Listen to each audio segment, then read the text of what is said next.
My name is Josiah Blackwood. This is the first record that I write at the instruction of Governor Endicott, who now requires all constables within the Massachusetts jurisdiction to maintain a faithful accounting of their duties. Though Exeter stands apart from the Bay Colony in many ways, we abide by their ordinances in matters of law and order. I will hold fast to this practice, seeing the worth in preserving the truth of events for those who follow after. I will inscribe each week's happenings in this leather-bound volume, marking the mundane and the troublesome alike with equal care. The ink is dear, purchased at no small expense from Portsmouth, but a constable's record must be kept in more than mere memory. I know not who might read these pages in years hence, so I feel I must set down some small account of our settlement.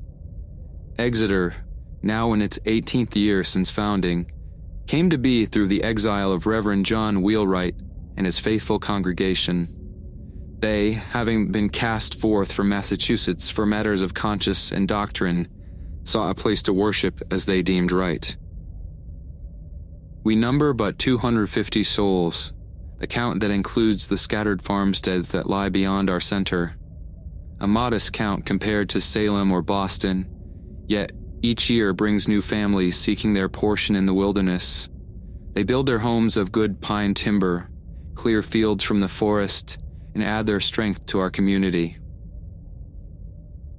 The wilderness presses close upon us, and the Pennacook tribes still dwell within a day's journey, but we maintain peaceable relations with them, having purchased our lands fairly through proper covenant. Our position breeds certain hardships that the larger settlements do not face. The Squamscott River, while vital to our mills, can rise with fearsome speed during the spring thaws, threatening to carry away our livelihood. The road to Portsmouth, such as it is, becomes treacherous with mud in spring and nearly impassable when the winter snow lie deep. In times of trouble, we must look to our own devices, for aid from other settlements may be days in coming. The truth of this isolation was never more apparent than during the Great Fire of '53. I had departed for Portsmouth that morning on matters of trade, only to spy an ominous glow against the evening sky as I made my return. My heart seized at the sight, for I knew well that such light could mean nothing but a disaster for our settlement. I arrived to find a quarter of our dwellings already claimed by the flame. The fire seemed to have begun in Thomas Cooper's barn, although we know not its true origin. Our bucket lines proved useless against such fury. It was young William Brewster who conceived our salvation, though I confess I thought him mad when he first spoke of it. Having spent years working in the sawmill, he knew that the great water wheel could be modified to direct its flow.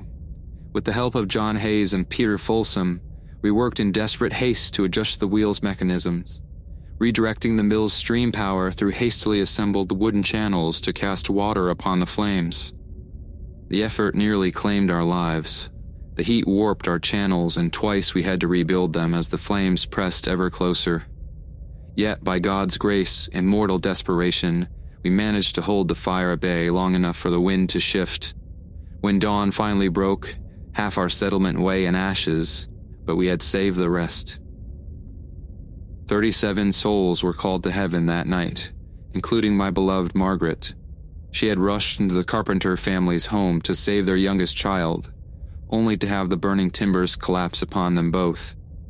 I find some small comfort in knowing she died as she lived, putting others first before herself, though the memory of her loss still burns deeper than any flame. Now, as winter's grip settles upon Exeter, I find my grief growing sharper with each passing frost. The morning chill no longer yields to afternoon sun, and ice forms in thick hollows around the mill wheels, requiring the miller boys to break it free thrice daily with long poles. These shortened days weigh heavily upon our settlement, more so this year than any I can recall. The loss of both Dr. Morrison and Reverend Dalton within a fortnight of each other has left a void that cannot easily be filled. Their absence has thrust additional duties upon my shoulders. Where once I concerned myself primarily with matters of law and order, I now find myself attending to tasks that would normally fall to more learned men. I have taken to carrying the doctor's book of simple remedies, though I profess no true healing knowledge beyond what any man might glean from careful reading. When illness strikes, I do what I can with herbs, praying my efforts not worsen God's judgment upon the afflicted. More troubling still are the spiritual duties that fall to me as one of the few remaining men of letters. Though I would never presume to deliver a proper sermon, I have been called upon to read scripture at births and deaths, to offer prayer when no more qualified voice is present. My father's training as a minister, though I did not follow his path, serves me well in these moments. The town council has written to Cambridge, requesting both a physician and a minister, but with winter's approach, we cannot expect new arrivals until spring's thaw. Until then, we must preserve as best we can, each bearing more than his customary share of duties.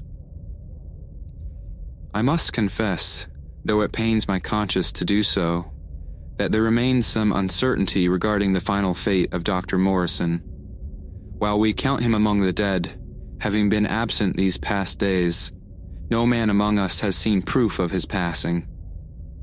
On the evening of the 1st of November, Thomas Waterley, who kept a farmstead near the great pine marked by lightning, came pounding upon my door. His youngest son of just 9, Nathaniel, he told me, had taken grievously ill, retching up bile black as pitch. Dr. Morrison, hearing Mr. Waterley's desperate account, gathered his medicines without delay, and they departed just as darkness was settling. That was the last any in Exeter laid eyes upon our physician. When a week passed without word, I grew troubled. John Bournemouth, whose skills at woodcraft exceed my own, agreed to accompany me to the Waterley farmstead. His talents with knife and wood were well known in our settlement. The children in particular seemed drawn to him, forever begging for his intricately carved toys. Though I had seen him whittle with everything from delicate birds to fearsome beasts, it was his small wooden dolls that garnered the most attention, their tiny faces carved with an uncanny precision that gave me sometimes a pause. I had not ventured to the Waterley farmstead in nearly 3 years, and the forest path seemed less certain in my memory than I cared to admit. Before departing, I sought counsel with Sarah Pratt, our settlement's midwife, who had accompanied Dr. Morrison there 6 months past when young Nathaniel had taken ill with fever. She described the way with great precision. I considered asking Sarah to accompany us, but with Dr. Morrison gone, this remained our settlement's only source of healing knowledge.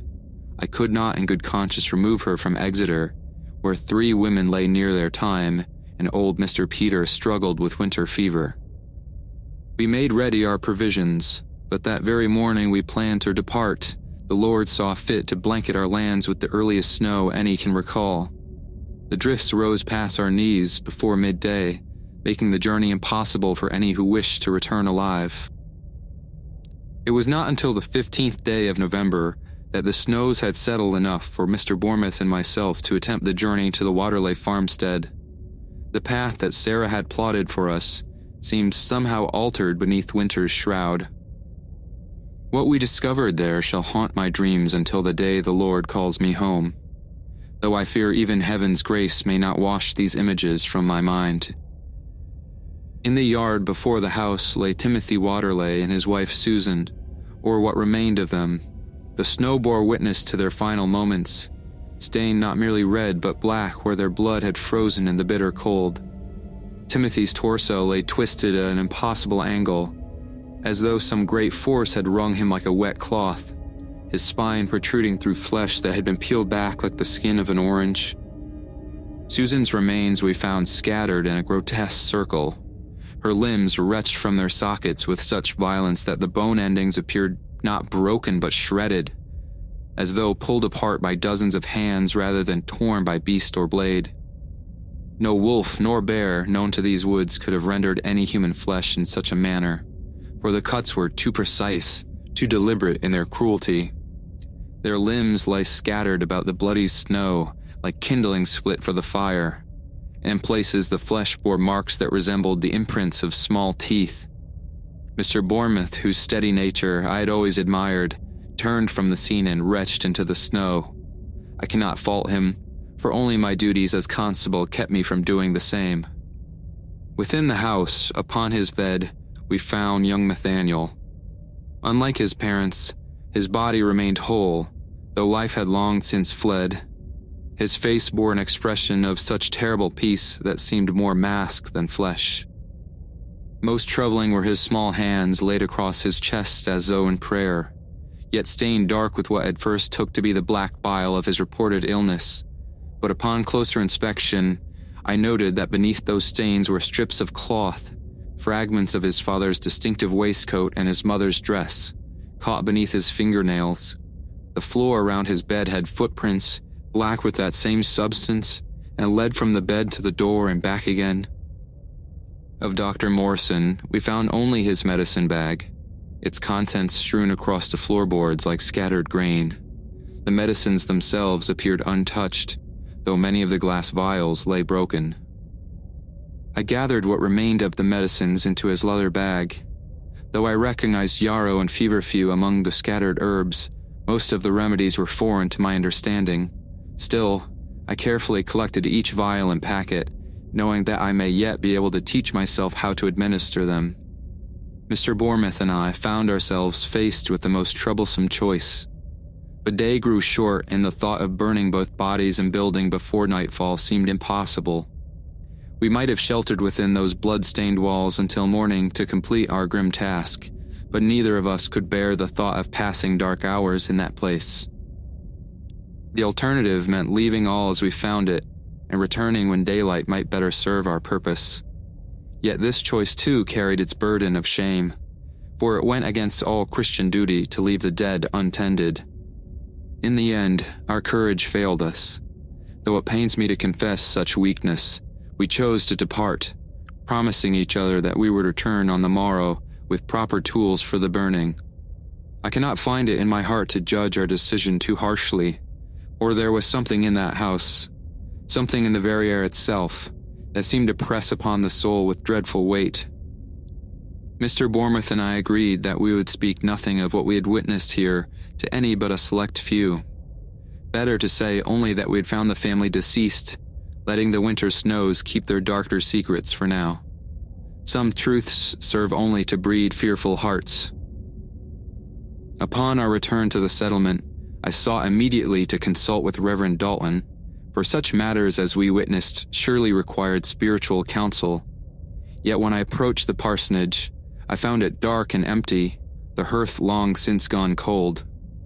Eleanor Peters, who keeps the house adjacent to the parsonage, related a troubling account. While we were departed, the Reverend had burst from his home in a state of great agitation. She observed him pacing before the meeting house, clutching his Bible to his chest and muttering words she could not make out. When approached by several concerned members of the congregation, he proved unable, or perhaps unwilling, to articulate what so disturbed his spirit. He would only shake his head and gesture frantically towards the northern woods, his usual eloquence reduced to incomplete phrases about darkness and the children. That very evening, without gathering any of his belongings or bidding farewell to his flock, Reverend Dalton departed Exeter on foot. Some say he took the road south towards Hampton, though in such weather no man would expect to make this journey alive. The next morning, when I called upon Mr. Bournemouth to make ready for our return to the farmstead, I found him much altered. His hands shook as he cleaned his musket. He would not meet my gaze as he spoke of delays and obligations that now prevented him from joining me. When I pressed him, reminding him of our Christian duty, he confessed that without Reverend Dalton's presence to bless our endeavor, he dared not venture back to that accursed place. After much discourse and no small amount of strong spirits, he finally consented to accompany me on the 21st, 2 days from now, though his agreement seemed more born of shame than conviction.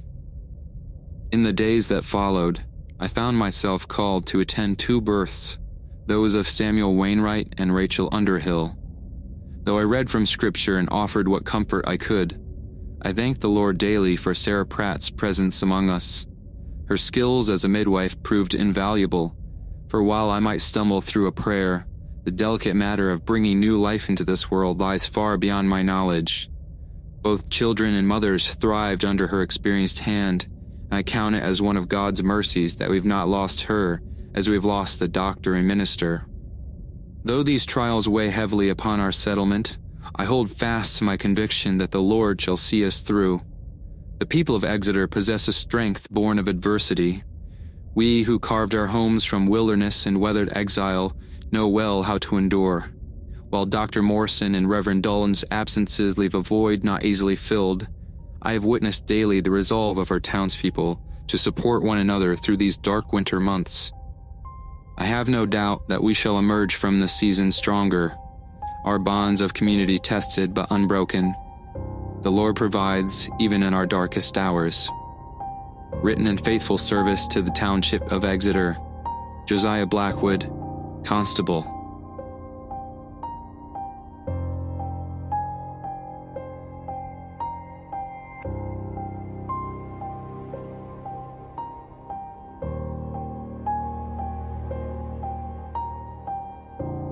From the log of Josiah Blackwood, 4th week of November, year of our Lord, 1656. The Lord has seen fit to grant Exeter an unseasonable warmth these past days, though I confess it brings me no comfort. While the bitter winds have temporarily retreated and the early snows have melted back to reveal the muddy earth, the affairs within our settlement grow colder. I record these events with a steady hand, though my spirit trembles. The weather, much like the strange occurrences I must document, defies the natural order that God, in His wisdom, have established. On the morning of the 21st of November, I made ready to accompany Mr. Bournemouth back to the Waterley farmstead. A strange mist had settled upon Exeter that crept between the houses and clung to the ground like a burial shroud. As I gathered my equipment for the day in the dim light of the dawn, a fierce pounding shook my door. Upon opening it, I discovered Abigail Wainwright, her hair in wild disarray, her shoes caked with mud. Her eyes held such terror I had not witnessed since the wolf attacks last winter. The woman's hands clutched at my coat with shocking force as she beseeched my aid. Through her tears, she insisted that during the night some presence had stolen into her home and exchanged her infant son for another. She swore with increasing hysteria that this was not her child. I reminded her of our Lord's commandment against bearing false witness, and suggested that perhaps her recent confinement had worn upon her constitution.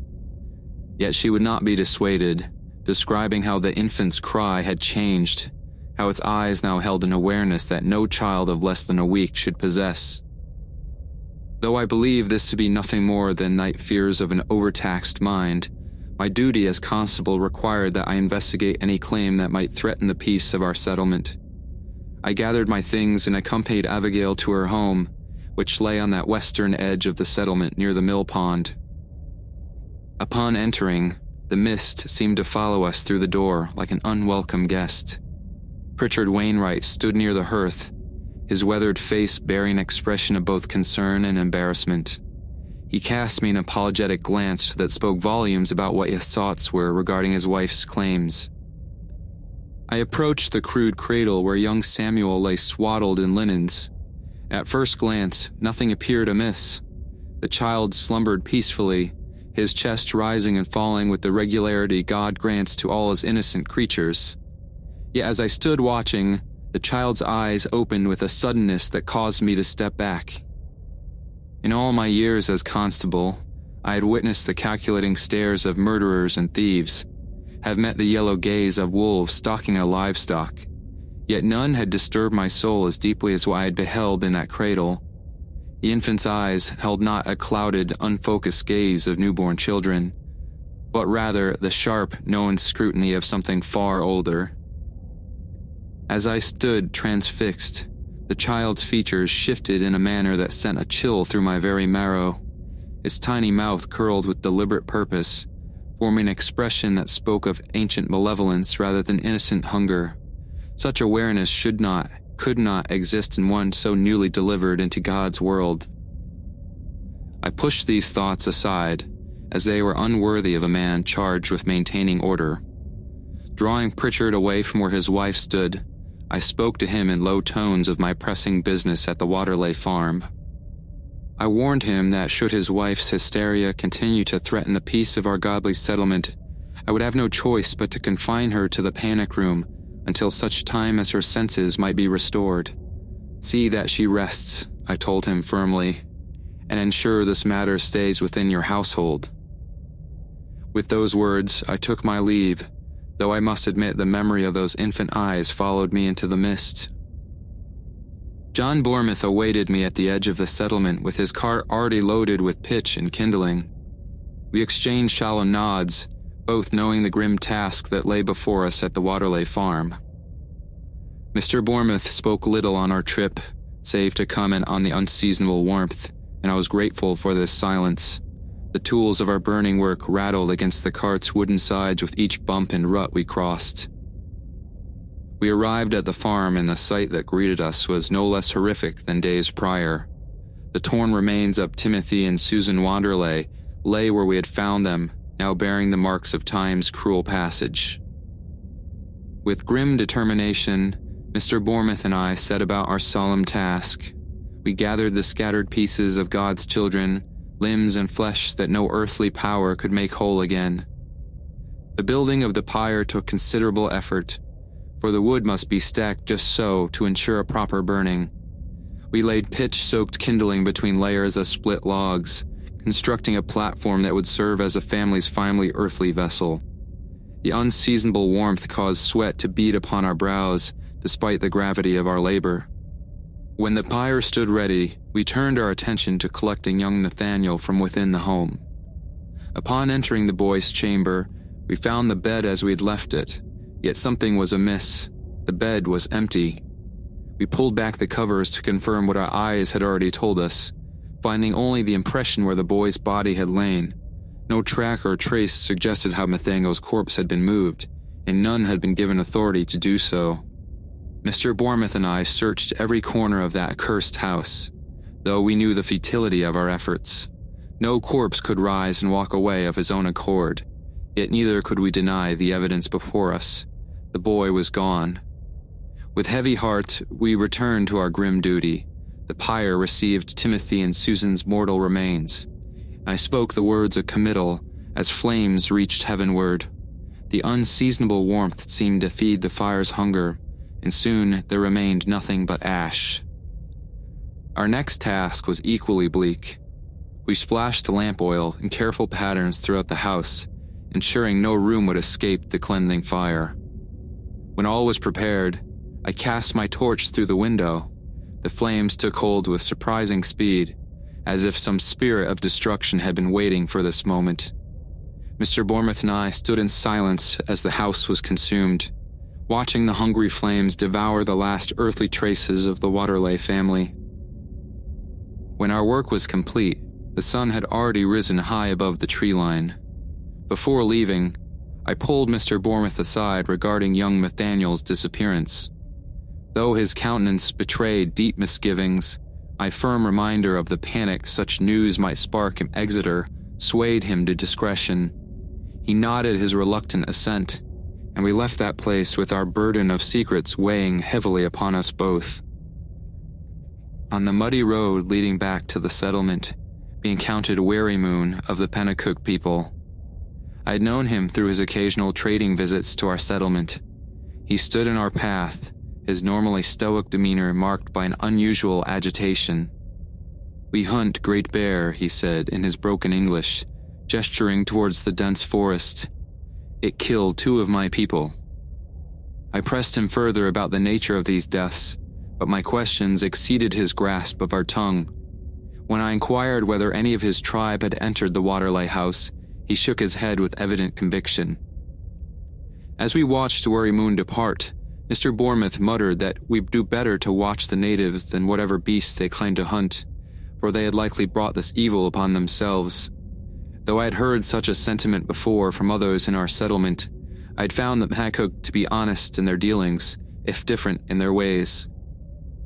Mr. Bournemouth and I remained watchful on our return journey, yet we encountered nothing save the unsettling warmth and encroaching darkness. Upon reaching Exeter's bounds, The townsfolk's eyes fell heavy upon us, as if we had carried the scent of what we had just witnessed. Though the flames had granted some measure of peace to the Waterleys, the matter of their missing son gnaws at my conscience like a rat in a granary. I've done my duty in burning what remained, yet the completion of my task feels as hollow as the empty bed we discovered. Some threads, it seems, refuse to be tied neatly. Josiah Blackwood, Constable.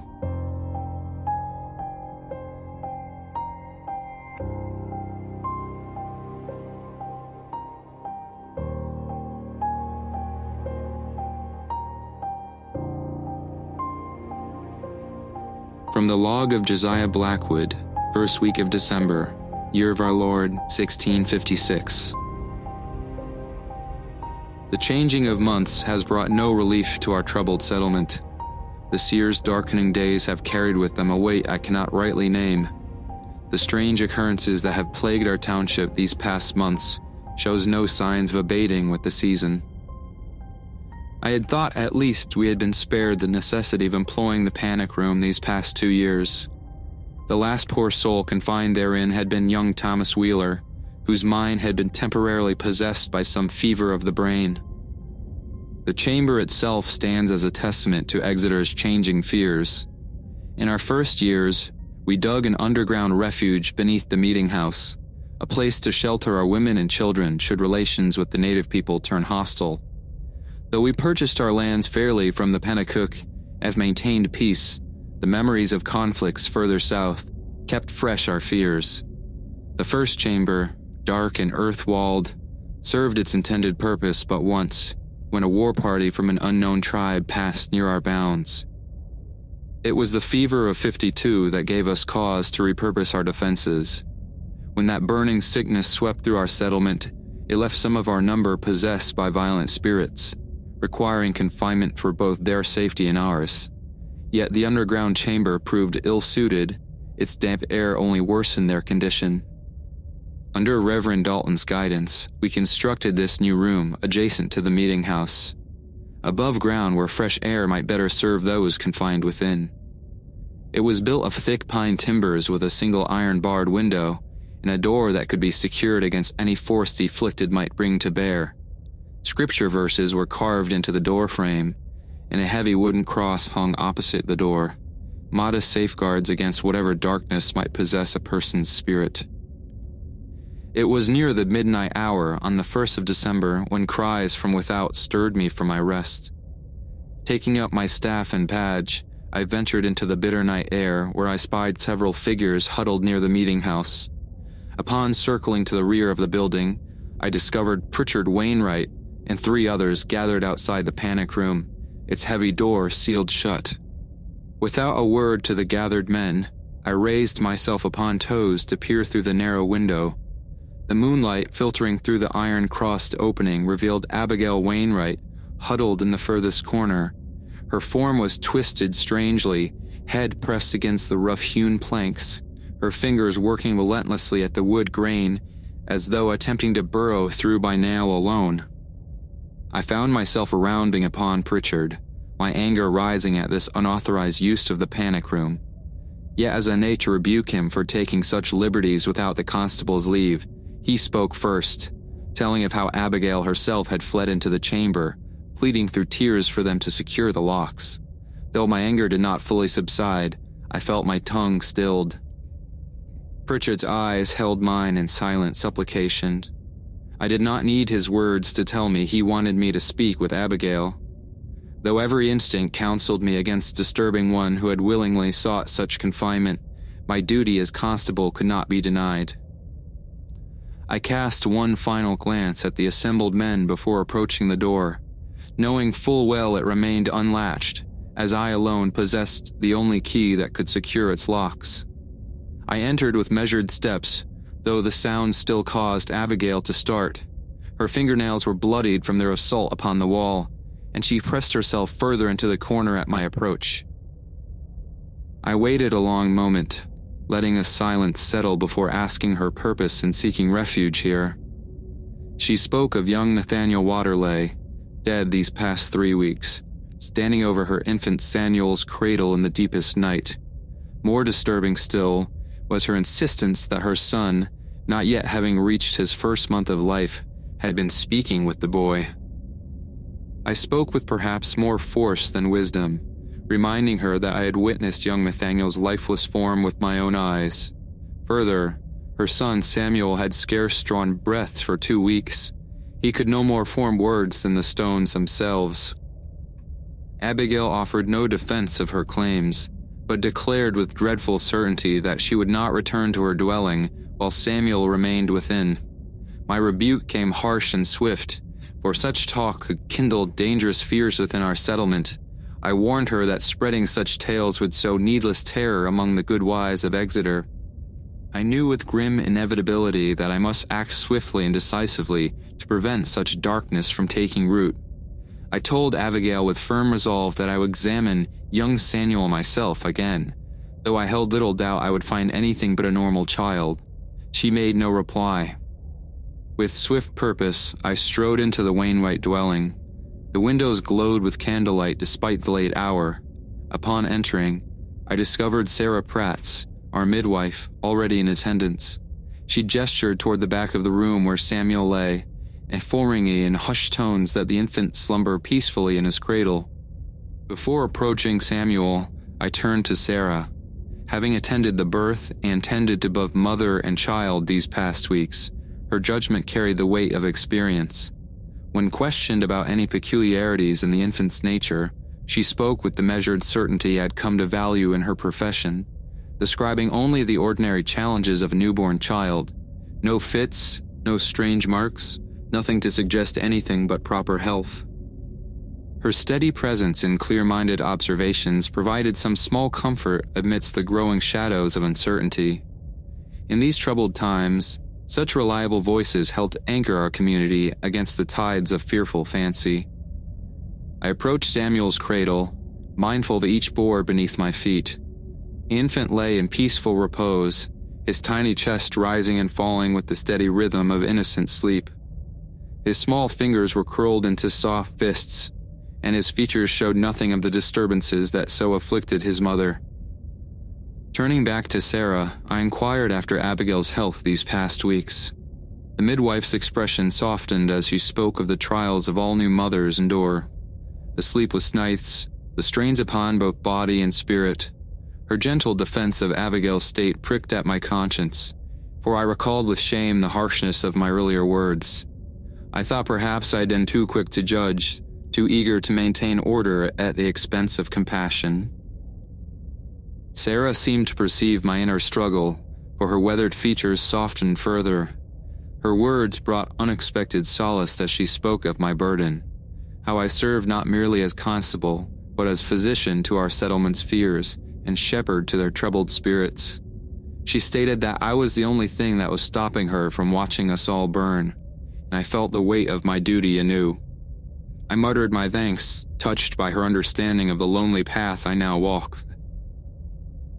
After long contemplation, I resolved to grant Abigail her refuge for the night's remainder. The panic room would serve well enough as a sanctuary, its door left purposely unlatched should she choose to depart. Come morning's light, I would address her fears with a clearer mind, and God willing, gentler tongue than I had shown this night. Such were my plans for the morrow, yet dawn brought fresh horrors before I could act upon them.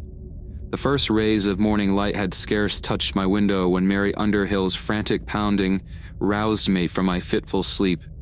Her words spilled forth in desperate haste, speaking of black bile issuing from her infant Rachel's mouth. I now made for their dwelling, steeling myself for what affliction I might find. There lay young Rachel, not yet a month in this world, with dark bile seeping from her tiny lips. Most unsettling was not the foul substance itself, but the child's demeanor, for she smiled and cooed as though at play, tiny hands grasping for the air, while that black corruption trickled down her chin.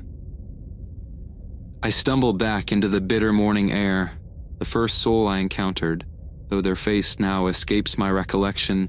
I dispatched with urgent haste to fetch Sarah Pratt's. I then entered Dr. Morson's abandoned office. Among the dusty shelves and scattered papers, I located the medical bag recovered from the Wainwright farm. Inside, I found those same black herbs, gathering them carefully into a pouch. Though a stack of the doctor's notes caught my eye, their volume proved to be too great for proper study in such pressing moments. I took only the herbs. Returning to the Underhill dwelling, I found Sarah Pratt's already bent over young Rachel's cradle. Without word or hesitation, I presented the herbs recovered from Dr. Morrison's bag, confessing my ignorance of their proper use.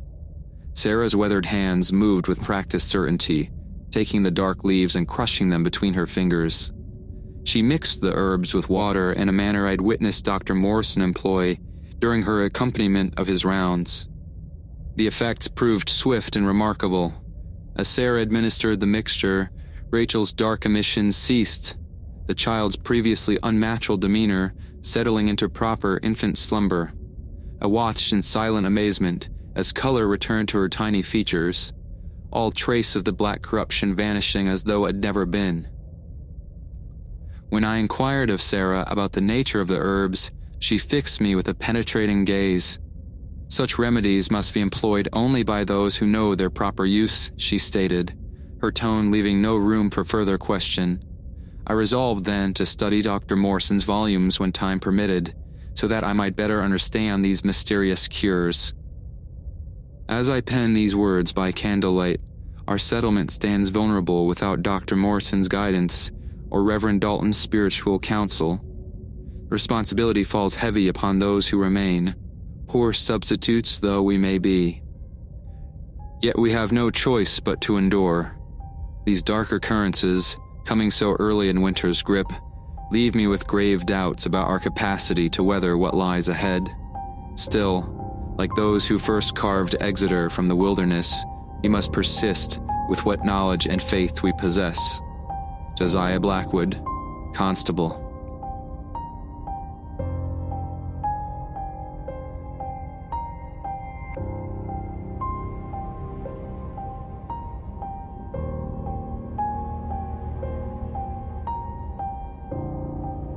From the log of Josiah Blackwood, 2nd week of December, year of our Lord, 1656. In my office as constable, I have witnessed much that tests the mettle of a God-fearing man, yet never have my duties as a lawman been so sorely tried as in these past days.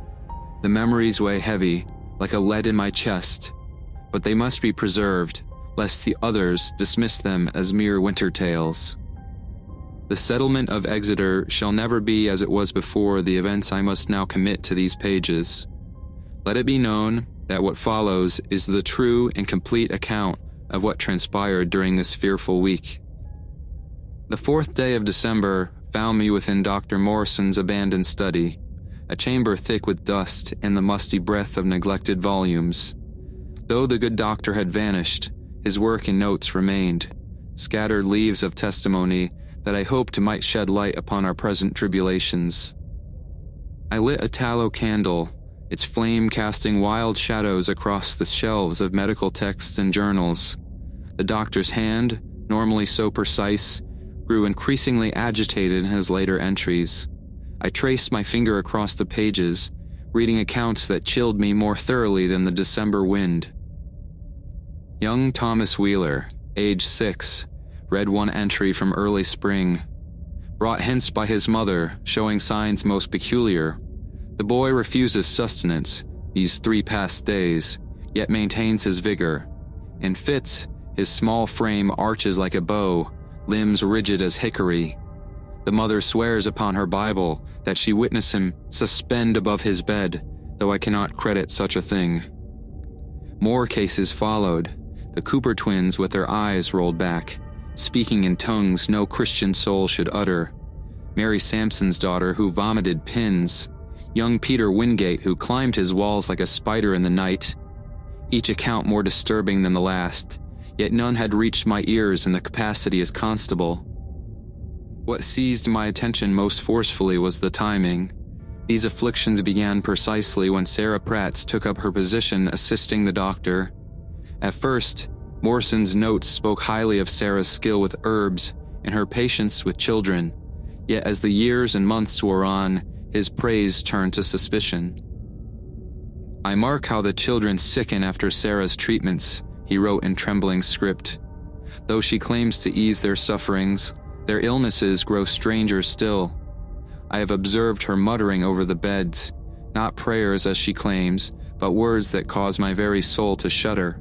God forgive me, I fear I have allowed a wolf among the lambs." I turned to the brutal pages with growing unease until I came upon an entry dated mere days before Morrison's disappearance. The ink was fresh enough that I could still detect its iron-like scent upon the paper. "I have journeyed to the Waterley farmstead alone," Morrison wrote. "I dare not let Sarah Pratt attend me here, as is her custom.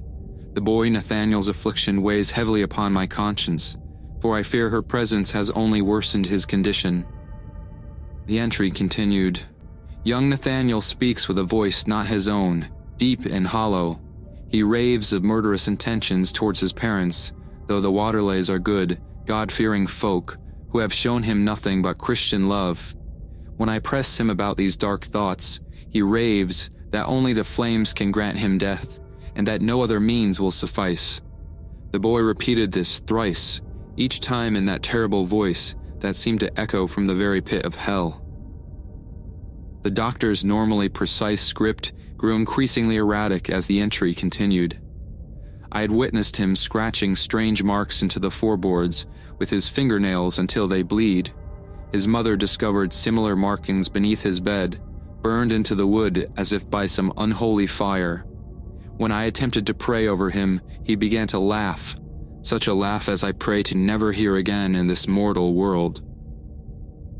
I wish I could claim it was my duty as constable that drove my actions this night, but in truth, it was a rage born of righteousness that set my feet upon Sarah Pratt's doorstep. I found her tending her hearth, and without ceremony or warrant, I seized her by the neck of her dress. Her protest echoed through Exeter as I dragged her struggling form across the muddy ground. Though she scratched and fought like a wild animal, my grip loosened not. The townsfolk emerged from their homes like pale moths drawn to the flame, but none dared interfere as I hauled her toward the meeting house. They knew my office, trusted my judgment, yet I saw fear in their eyes. I threw her into the panic room with such force she stumbled against the far wall. In the dim light filtering through that narrow window, I confronted her with Morrison's journals, with the children's afflictions, and with young Nathaniel's terrible fate. I accused her of bringing devil's work to Exeter, my voice trembling with barely contained fury. My demands for her to confess her wickedness echoed off the panic room's wooden walls. Sarah's lips curled into a smile that held no mirth, only malice. She began to laugh, a sound like dead leaves scraping across unmarked graves. Before my very eyes, her features seemed to shift and age, as if years were passing in mere moments. The rage that consumed me in that moment should have given way to terror, yet it did not. I reached into my coat and withdrew the small leather pouch of herbs. Through the iron-barred window, I could smell its contents, a foul mixture of black powder, crushed leaves, what appeared to be dried mushroom caps. "What devil's brew is this?" I demanded, thrusting the pouch through the window's narrow opening and emptying its contents into her face. "Speak true, or by God's grace I shall see you swing before a week's end." My threats only seemed to feed her mirth. Her laughter grew wilder, more unnatural, echoing off the oak plank walls in ways that defied sense. When at last she spoke, her voice carried an edge that cut deeper than any winter wind. "No, not what you hold, Constable," she wheezed between fits of laughter. "These be the ashes of those who burned in '53. The fire gives power to those who know its use." Just as my fingers grasped the iron handle to confront her further, a hellish glow caught my eye through the meeting house window. I turned to witness an impossible sight. The forest edge had erupted into a wall of flame that reached towards the heavens themselves. The fire moved with an unnatural purpose, as though guided by some unseen hand. There, silhouetted against the inferno, stood several small figures, children, still as death, watching the fire with unblinking eyes. My blood ran cold as Sarah's laughter echoed through the panic room behind me, mixing with the growing roar of the flames. The fire spread with supernatural speed, leaping from tree to tree and then the outlying buildings of our settlement. My duties as constable took hold. I left Sarah to her mad cackling and ran into the street, calling for evacuation. The settlement's wooden buildings, dried by winter's chill, would offer no resistance to such a fire. The screams of awakening townsfolk filled the air as smoke began to choke the streets of Exeter. I ran, calling out to sleeping souls, pounding upon doors with my constable's staff. Yet amidst the growing chaos, my steps faltered. There, illuminated by the hellish glow, stood young Nathaniel Waterley. My mind recoiled from the impossibility before me. Not 3 weeks past, I had witnessed the boy's broken body laid in his bed, his flesh already bearing the marks of corruption. Yet here he stood, whole and unmarred, save for his eyes, black as pitch and reflecting the flames like polished obsidian. When he spoke, the voice that issued from his childish form bore no relation to the sweet-natured boy I had known. It resonated with the depth of a church bell tolling in the depths of some abysmal cavern. Though the inferno raged around us, neither he nor I moved, locked in a moment that seemed to stretch beyond the balance of natural time. He spoke of a sacrifice interrupted, of rituals left incomplete due to my interference. Though his words touched my ears, they seemed to bypass my mind entirely, striking directly at my soul with their otherworldly pitch. After a pause that might have been at moments or hours, his terrible voice intoned, "In our endless dance with entropy, we must rescind our sentience. This is the sickness that we know." My limbs had turned to lead as he fixed me with those bottomless eyes. "Watch us burn." As if summoned by his words, fresh flames erupted from nearby buildings. The heat struck me like a physical blow, driving me backwards. Smoke seared my lungs and stung my eyes until I could scarcely see. I stumbled blindly, finding myself within the meeting house by either chance or some unseen guidance. Through streaming eyes, I spotted the iron ring set into the floorboards, the entrance to the original panic room, built beneath the earth in the settlement's earliest days. With trembling hands, I heaved it open, the hinges protesting. Without hesitation, I lowered myself into the space, pulling the trapdoor shut above me. Here, in this earthen chamber beneath Exeter's meeting house, I write by the guttering light of my constable's badge, its brass surface reflecting just enough of the inferno above to illuminate these pages. My staff lies beside me, useless now save as a prop to steady my trembling hand as I record these final testimonies. The screams above have grown fewer, yet more terrible. Sarah's laughter, which echoed through the wooden planks of the upper panic room, has transformed into shrieks that chill me more deeply than this underground air. Above it all, I hear children's voices raised in song, not the sweet hymns of our Sunday gatherings, but something older, darker, in words no Christian tongue should form. Smoke seeps through the seams of my refuge, and though the earth that surrounds me may preserve these pages, I hold no such hope for myself. The air grows thinner with each breath, and I smell the bitter tang of burning timber drawing ever nearer. These may well be my final words, scratched here in the darkness as Exeter burns above me. May God have mercy on those who find this account, and grant them the wisdom to heed its warnings. Josiah Blackwood, Constable.